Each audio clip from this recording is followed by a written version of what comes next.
គឺជាអ្វីដែលខ្ញុំផលអស់ក្នុងរយៈពេលកន្លះឆ្នាំនេះ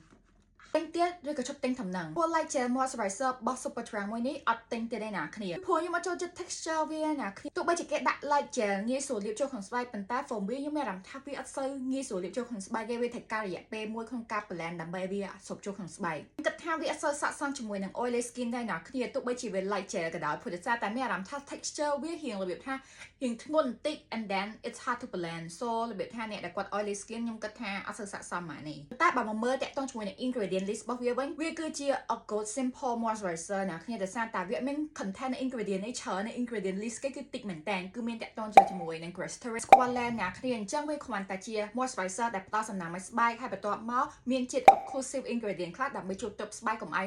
សំណើមនៅស្បែកយើងហើរទៅកាន់បរិយាកាស no active ingredient no perfume so ណាគេដែលគាត់ហៅរបៀប simple moisturizer របៀបថាគ្រាន់តែចាំផ្ដល់សំណើមស្បែកធម្មតា I think របៀបថាអាចសាកមើលនេះបានព្រោះដោយសារតែរបៀបថាតម្លៃវាគឺ underrated មែនតើបើ compare ជាមួយនឹង product ផ្សេងៗនៅក្នុងទីផ្សារ